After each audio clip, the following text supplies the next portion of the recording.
Кот храпит, представляешь? Он храпит. Вот это да, он храпит. Слышишь?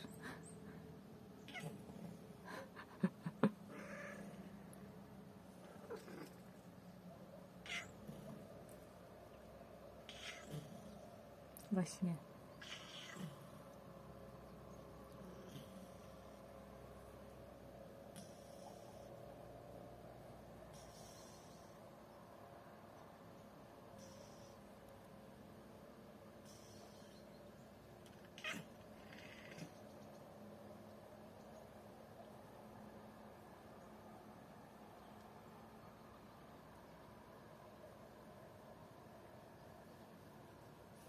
Вот это да, похрапывает.